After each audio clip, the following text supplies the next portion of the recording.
kalau muamalat itu nggak ada kata-kata syariah atau nggak ada nama syariahnya.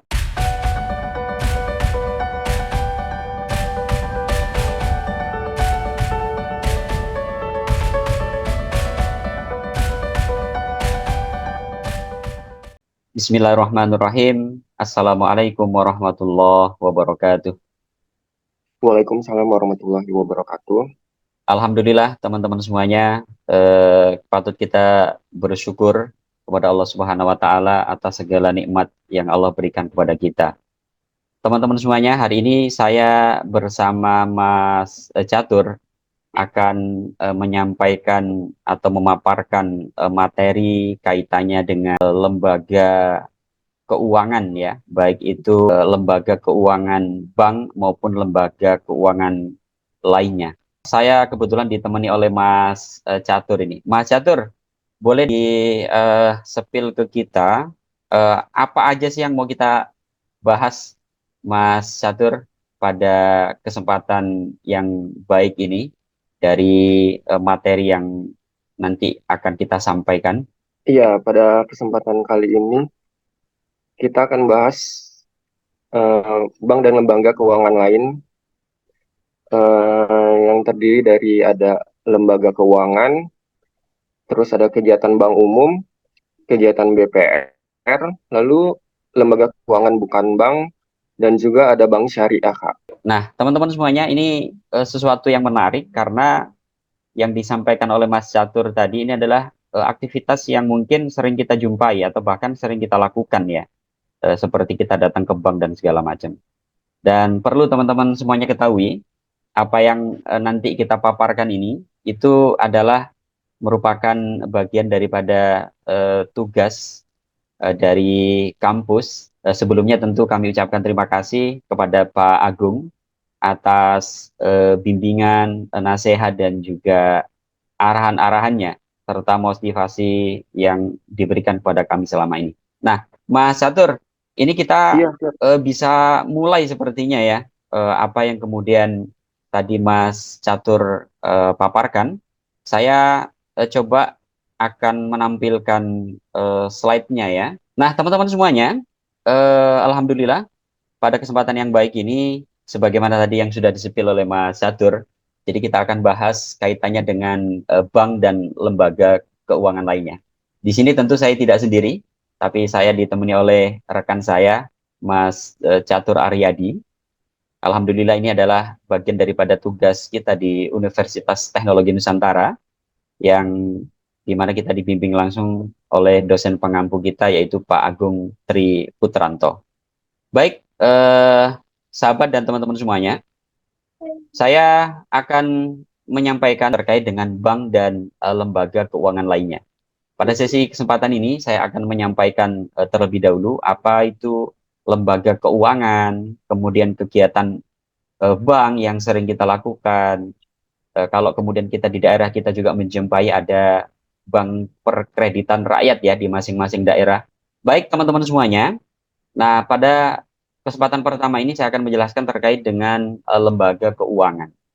Jadi, teman-teman semuanya, lembaga keuangan adalah lembaga yang kegiatan utamanya itu menghimpun, kemudian menyalurkan dana, dan terutama fungsi utama lembaga keuangan ini adalah sebagai perantara pihak-pihak yang membutuhkan uang modal ya atau pemakaian dana dengan pihak-pihak yang memilikinya atau pemilik dana. Jadi artinya kalau kita menyimpan uang di bank, bank itu mengelola kemudian menyalurkan dalam bentuk kreditnya ya untuk modal usaha, pengusaha dan segala macam, termasuk juga modal bagi para pelaku UMKM.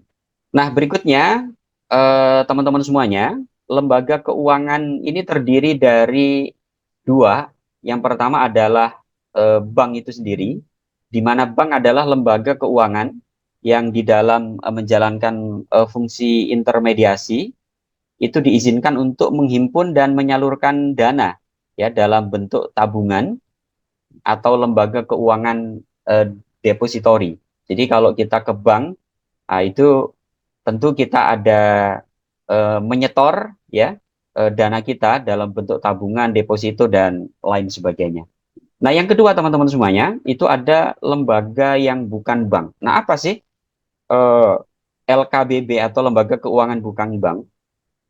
Yang dimaksud lembaga keuangan bukan bank adalah lembaga keuangan yang di dalam menjalankan fungsi intermediasinya itu tidak diizinkan untuk menghimpun dan menyalurkan dana dalam bentuk tabungan atau lembaga keuangan non depository. Jadi mereka nggak boleh kalau lembaga keuangan bukan bank ini menjalankan atau menghimpun dan menyalurkan dana dalam bentuk tabungan. Nah, ini termaktub di dalam Undang-Undang Nomor 7 Tahun 1992 yang kemudian di dalam undang-undang ini dirubah kepada Undang-Undang Nomor 10 Tahun 1998 tentang perbankan, ya, di mana bank didefinisikan sebagai badan usaha yang menghimpun dana dari masyarakat dalam bentuk simpanan dan menyalurkannya kepada masyarakat dalam bentuk lainnya.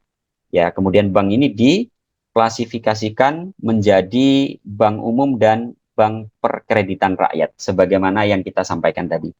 Nah, selanjutnya Mas Catur akan melanjutkan pemaparan dari presentasi kita. Iya, lalu di sini ada kegiatan bank umum.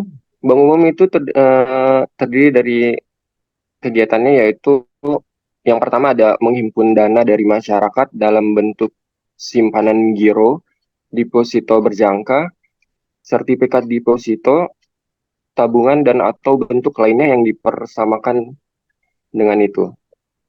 Lalu yang kedua memberi kredit dan yang ketiga menerbitkan surat pengakuan hutang. Keempat membeli, menjual atau menjamin atas resiko sendiri maupun untuk kepentingan dan atas perintah nasabahnya. Lalu yang ketiga, kegiatan-kegiatan lain yang lazim dilakukan bank sepanjang tidak bertentangan dengan undang-undang dan peraturan yang berlaku. Lalu di sini kita eh, kegiatan yang tidak boleh dilakukan oleh bank yaitu terdiri dari melakukan penyertaan modal kecuali dalam hal tertentu seperti yang diatur dalam undang-undang.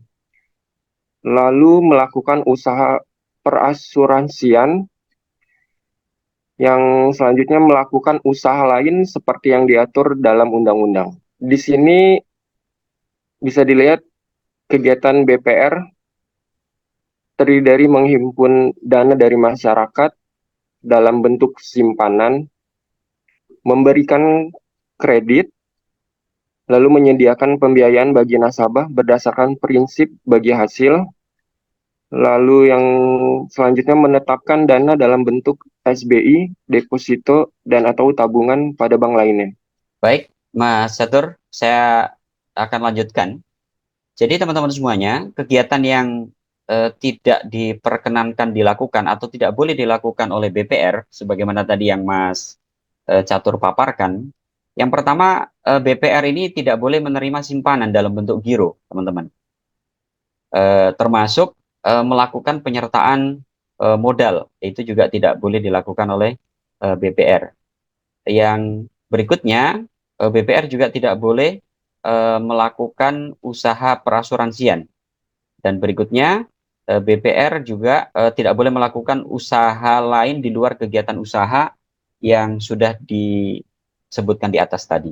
Ini kita masuk pada tema berikutnya atau subtema berikutnya, yaitu terkait dengan lembaga keuangan bukan bank. Nah, Mas Catur mungkin bisa dibantu jelaskan terkait dengan lembaga keuangan bukan bank ini, Mas Catur. Di sini lembaga keuangan bukan bank yaitu terdiri dari perusahaan asuransi, lalu lembaga dana pensiun, perusahaan investasi, perusahaan pembiayaan, dan pegadaian ya Kak. Ya, jadi dari lembaga keuangan bukan bank tadi, nah tentu lembaga keuangan informal di atas adalah lembaga yang kemudian menjalankan fungsi lembaga keuangan, namun berlandaskan kekuatan hukum.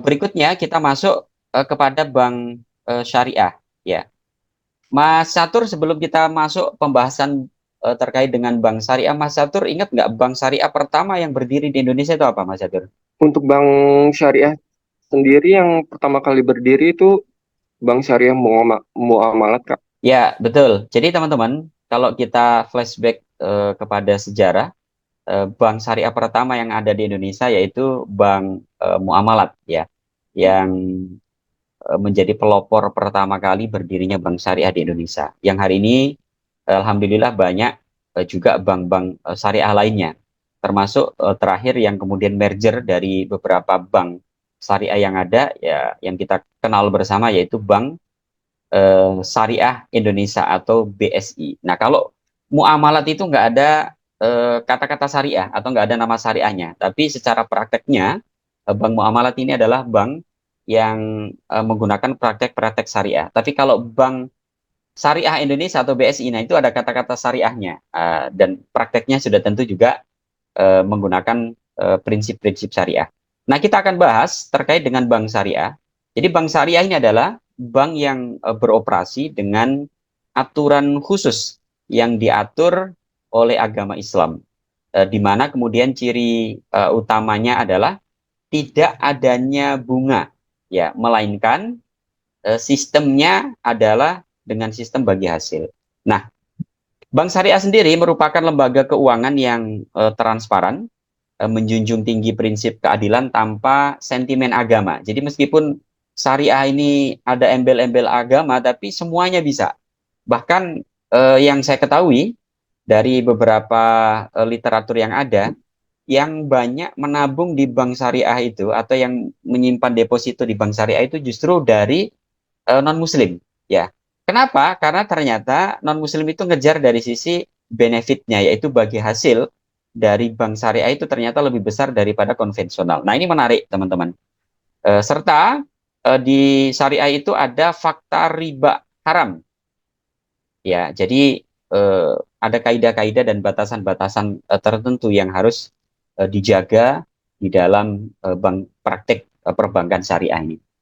Nah, secara umum fungsi dasar syariah sama dengan bank konvensional. Jadi secara prakteknya pengelolaannya mirip-mirip ya. Jadi ada simpan, ada pinjam, ada modal, pembiayaan dan segala macam. Sehingga prinsip-prinsip secara umum pengaturan dan pengawasan itu berlaku juga sebagaimana yang ada di bank konvensional dan juga di bank syariah. Nah, namun teman-teman semuanya ada ciri khas yang kemudian menjadi karakteristik bank syariah ini yang sangat fundamental, yaitu terkait dengan bank syariah ini perlu ada penanganan tersendiri dalam hal pengaturan terutama mengenai jaminan pemenuhan ketentuan dan ketaatan pada prinsip syariah dalam seluruh aktivitasnya. Khususnya pelarangan bunga bank tadi yang kami sebutkan di awal itu diganti dengan instrumen nisbah atau instrumen bagi hasil. Nah, selanjutnya Mas Catur bisa dilanjutkan. Dalam bank syariah juga kita ditentukan dengan landasan undang-undang. Berdirinya bank syariah adalah lahirnya Undang-Undang Nomor 10 1998 tentang perubahan atas Undang-Undang Nomor 7 Tahun 1992 tentang perbankan pada bulan November 1998 telah memberi peluang yang sangat baik bagi tumbuhnya bank-bank syariah di Indonesia.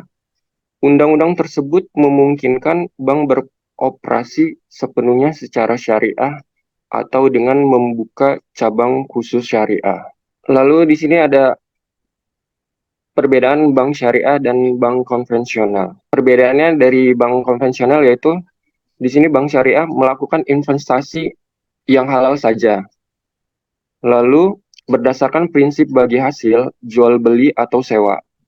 Lalu yang ketiga, profit dan falah oriented atau kemenangan kedua belah pihak. Selanjutnya, hubungan kemitraan dengan nasabah. Lalu penghimpunan dan penyaluran dana harus sesuai fatwa dengan pengawas syariah atau DPS. Sedangkan bank konvensional itu investasi yang halal dan haram atau bebas hilal.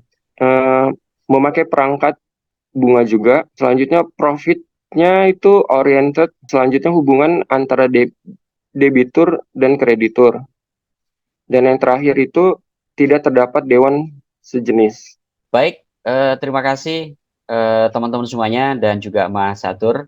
Jadi kita eh, setidaknya sekarang ini sudah lebih tahu ya, teman-teman semuanya, apa itu lembaga keuangan perbankan dan juga lembaga keuangan bukan bank. Bahkan tadi kita juga mendapatkan satu insight baru, di mana perbedaan bank konvensional dengan bank syariah itu sangat jelas ya. Mulai dari tadi hubungan, kalau di perbankan syariah antara perbankan dengan nasabah itu kemitraan gitu ya. Kemudian pendekatannya itu bukan pendekatan profit oriented sebagaimana bank konvensional. Jadi pendekatannya adalah bagi hasil. Nah, kalau bagi hasil itu ketika keuntungan bank syariah ini besar, maka bagi hasil kepada kita sebagai nasabah itu juga besar. Begitu ya, Mas Catur ya? Iya benar sekali Kak. Ya. Nah, adapun sebaliknya ketika kemudian bank ini secara apa keuntungannya turun, tentu bagi hasil kepada kita juga turun. Nah, ini berbeda dengan bank konvensional, teman-teman semuanya. Kalau bank konven itu dia pakai bunga, jadi langsung ditetapkan persentasenya. Nah, ini tentu secara prinsip keadilan dan juga mungkin barangkali pada aspek ketentraman ya, Mas Catur ya. Iya, Nah, jadi bank syariah ini insya Allah lebih aman, lebih menenteramkan begitu ya, dan juga lebih berkeadilan. Mudah-mudahan dari pemaparan kami ada hal positif yang bisa diambil dan juga bermanfaat bagi kita semuanya. Saya bersama sahabat saya, Mas Catur, mengucapkan terima kasih atas perhatian dari teman-teman semuanya. Kami dari mahasiswa Universitas Teknologi Nusantara mengucapkan banyak terima kasih. Assalamualaikum warahmatullahi wabarakatuh.